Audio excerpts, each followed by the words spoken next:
Not your average tabletop. Woohoo! Well, we're about halfway through 2021, and that means we're going to do a check-in on our 10 games, 10 times. Yeah, so at the beginning of the year, picked 10 games that I was hoping we'd play 10 times throughout the year, so that I wouldn't just always play the new hotness, but we'd play some of our older games as well. But we are proving to stick to the hotness most of the time. For sure, because we're hoping to obviously be at pretty much 5 games apiece, so 50 games played or somewhere near there. And so far there's one game we have that we played 5 times, and everything else has been 4 or less. Yeah. So that we've got some work to do at the back end of the year. That game is Psy, that we've played 5 times this year. Yeah, I chose that one because I'd gotten the Rise of Fenris expansion, and I hoped to play the campaign throughout this year, and that'd be at least 8 of the plays, so I thought we could hopefully get the other 2 plays in as well. Yeah, we've been playing this with my brother and sister-in-law, which has been really fun, and I feel like it's really helped me grow with Psy and make it not so intimidating for me to bring to the table. So that's good. I was hoping that she would grow to like it more and more with more plays. But next up we have Orleans, or Orleans. Yeah, and that one's one we played quite a bit last year, so I thought it would be, I kind of picked it because I thought it would be one that we'd kind of just stay steady on, but that didn't really happen. We got torn away by the hotness. Yeah, we've gotten 2 plays of it so far, and hopefully we'll be able to get it to the table on a hot streak maybe, get a few plays in. We have an upcoming long weekend, so we'll see. There's time. Yeah. There's space. And then we've got both Explorers of the North Sea and Viscounts of the West Kingdom, 2 Garfield games. And Explorers we have 1 play. yes. And Viscounts we have 3. 3 plays.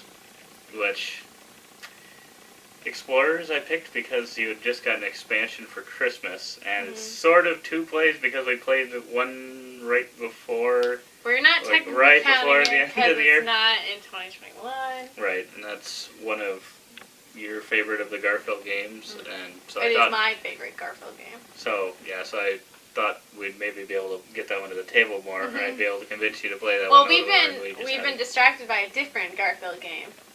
Right. Circadians of the Last Light, which we played. First Light. Yeah, First Light, which we played 3 times. I think so. Yeah. So at the beginning of the year, I didn't think we would play that one that much, because it's a little heavier than Explorers. So I just didn't think that we'd play that one, especially with Viscounts being a little heavier as well. So I thought we'd have a little bit of a lighter one to break things up a little bit, but no, we've actually played that one more. So. Yeah. I want to get Explorers to the table more.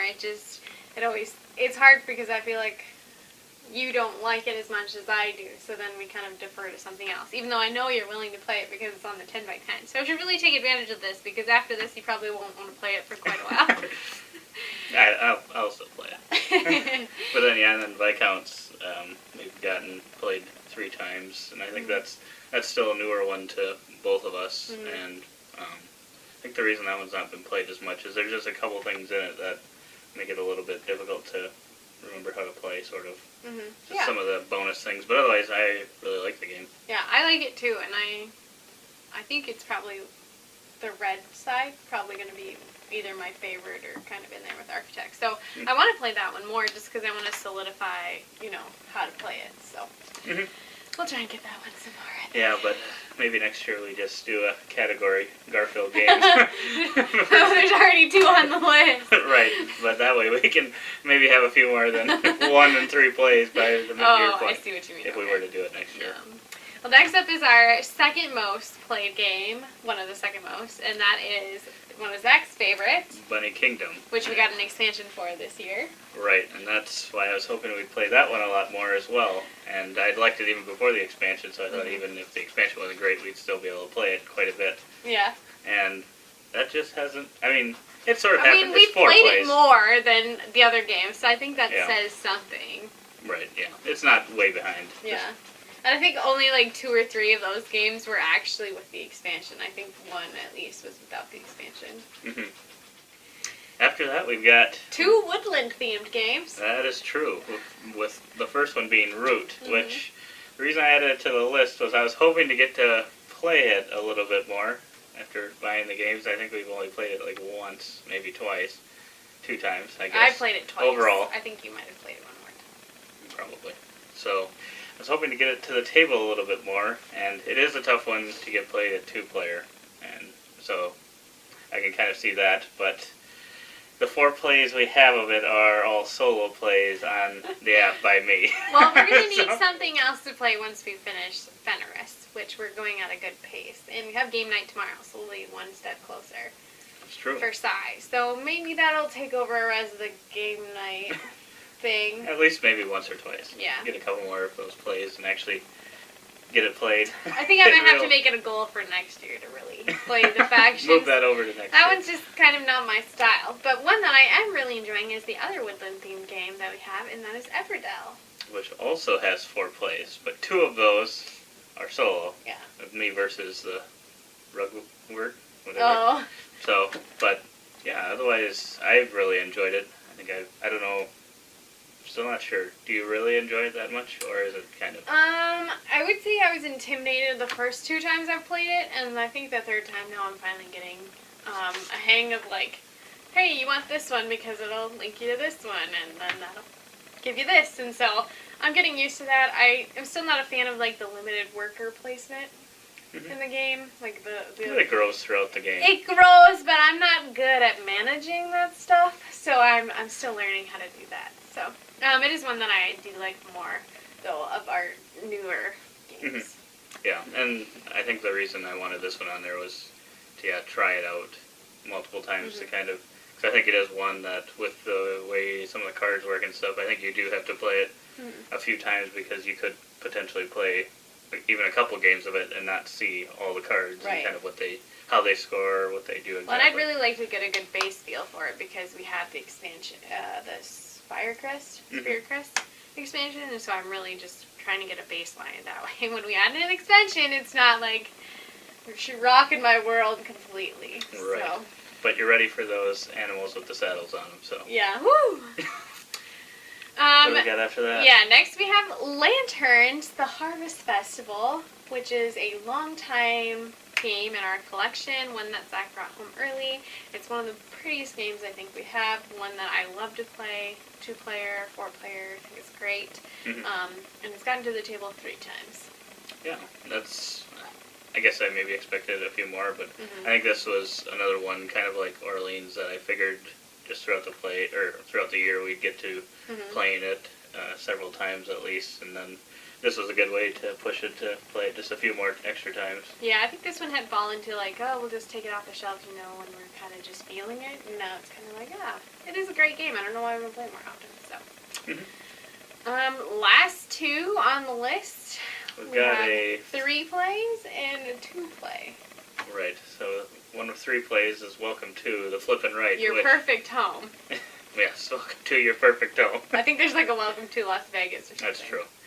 So. But yeah, I figured this one would be one that we could definitely just play. Anything blank and right is right up my alley. Well, yeah, that first off, and then second off, I figured this one, if we really wanted to, you could probably play it in one day. You could get all 10 plays in pretty quickly. Yeah. So I think that's that's probably the shortest one on the list by far, I would think. I think having that on there is just a nice little way to balance it. It's a little different than everything else. Some of these are a lot of time to play, and so we kind of cheated and picked one that was a little shorter. Was going to give us a little edge there. So, but we still are not keeping pace there. We're trying. The last one we have is it's breaking my heart, and it's Stone Age. 8 more plays of it might just kill me at this pace. Yeah, because the dice have been killing me. Yeah, so it's 2 plays that we have of it. The dice have really liked me and not liked you at all. I've rolled a lot of 5s and 6s for production. You've rolled a lot of 1s. I went to wood 1 time. Zach goes to wood before me. He gets like 6 pieces of wood. I go with 4 dice, and I get roll 4 ones piece for 1 of piece. wood because they're worth 3. Oh my gosh! I was like, that's it. I'm done. I'm tapping out. White flag, and I have lost both times. Very sad. But I think I've won all 3 welcome to, so, kind of even out. Wow. I haven't won any side. You do. But no, Stone Age used to be probably... I know it was my favorite game at one point. It was mine too, and it was like the first, like, I don't know what you even call it, but it was like the first... Worker placement? Yeah, it was like the first game you brought into the collection after the initial 4 or 5 that we had been regularly playing, and this was one that he was like, oh, look at this, and I was like, another game? Which has blossomed into 2 full bookshelves of games. Right, but yeah, I was hoping to just go back and get that played some more. Yeah. Kind of see how it holds up after all the other games. But yeah. That is our 10 games, 10 times. We have a lot of work to do. So words of encouragement in the comments. Would be appreciated. Much appreciated. Maybe some, nice words to maybe help me win Stone Age. Keep me in your thoughts, everybody. Heart of the dice. And that is all. See you next time.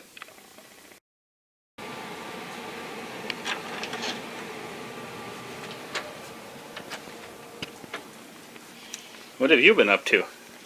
I've been narrowing down the suspects for who I think hit me in the back with risky chicken. You still think I'm a suspect? I don't think you did it, but you don't have an alibi. Wow, I can't believe you would think that I would do something like that to you. I don't think you would do that. Yeah. Can't leave you out. Uh-huh. I'm gonna get this set up here for your video about your suspect list. It'll be good for everyone to know the information. I think one of them can probably rule you out. Wow. And apparently I'm a huge suspect. I'm with a wild chicken as the last 2 suspects. Are you sure you don't have anyone else? No, Jamie Stegmaier just checked out. Wow. I wouldn't believe a word that he says. I am pretty sure it was him that attacked you. He is a good man. That is true. But I think you're just upset because I got upset earlier about the queso quizzo that you screwed me out of multiple times. For the last time, I didn't screw you out of the quizzo.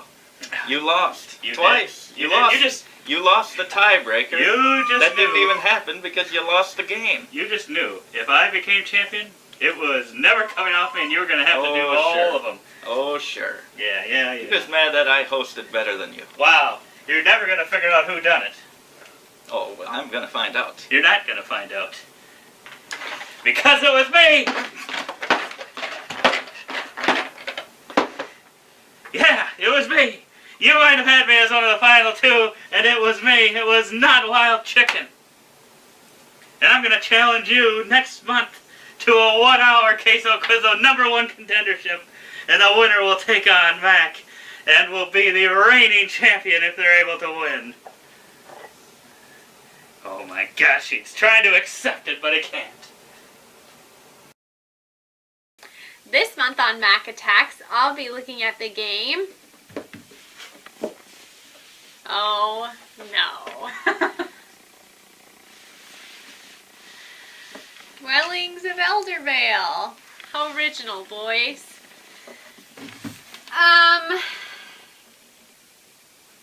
Okay, there's a lot going on. There's a big old monster in the background, and then you've got a couple different sections of land. It's kind of busy. There's a lot of theme that matches up with the game and kind of how you play it and what it looks like. It's very mystical, fantasy, D&D kind of themed.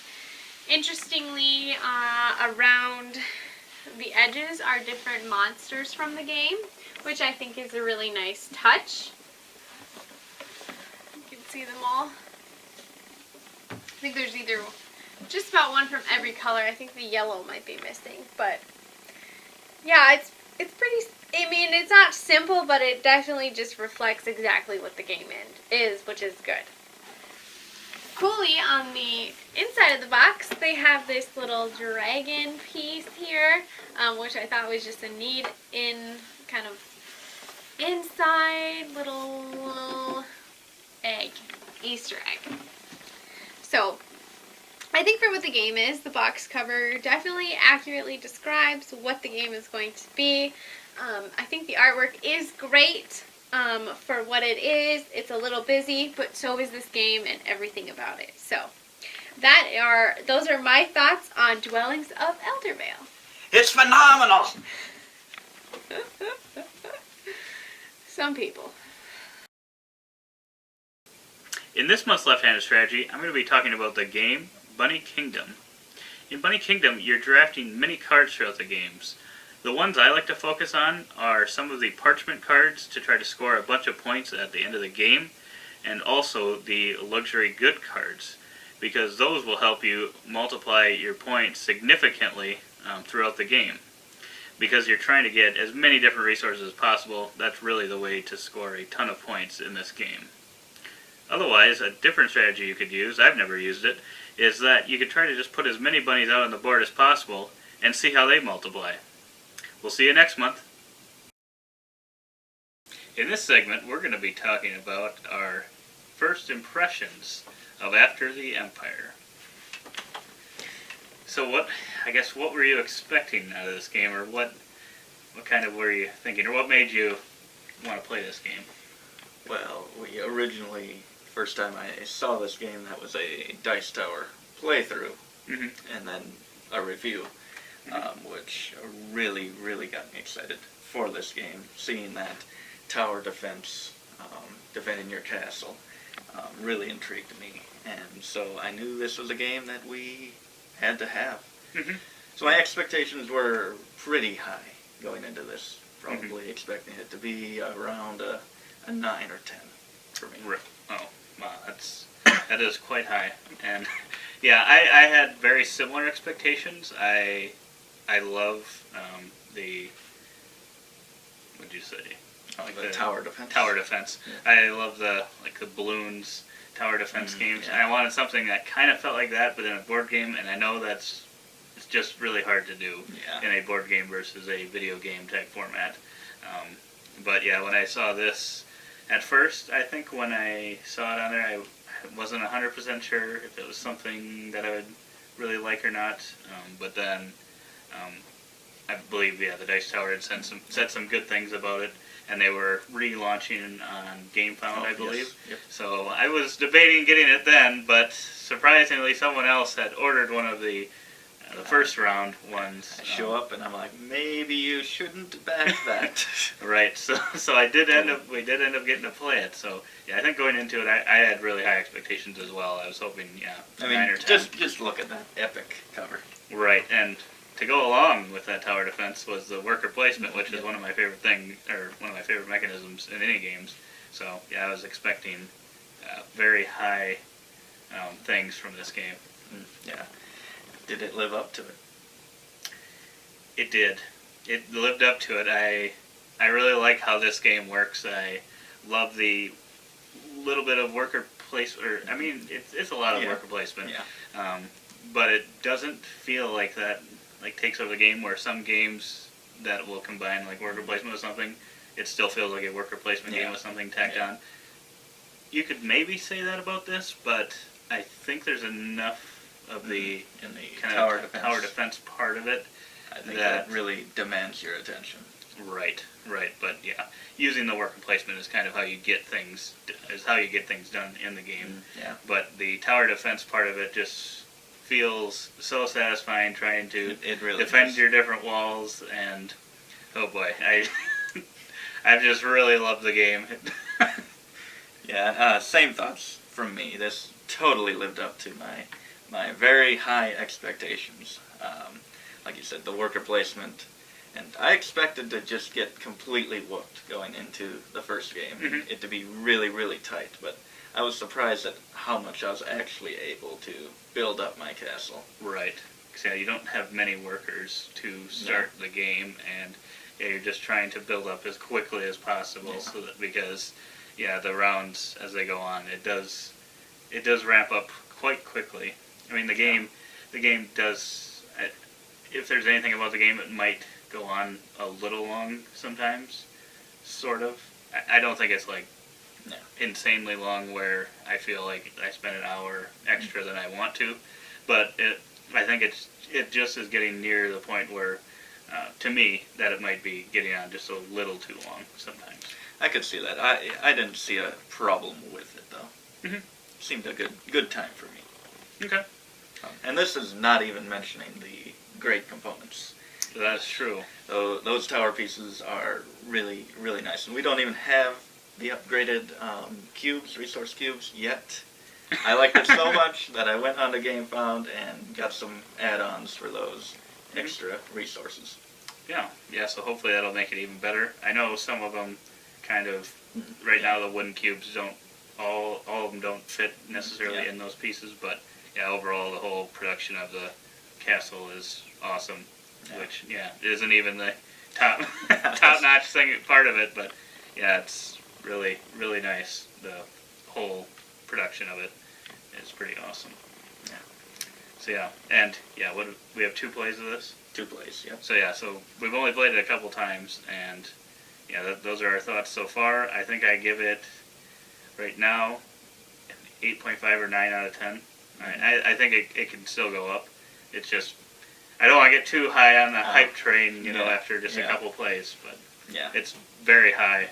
It could be even higher than that, but as well. I mean, I don't want to give it a perfect 10 on the first impression, so I will just set it at a 9.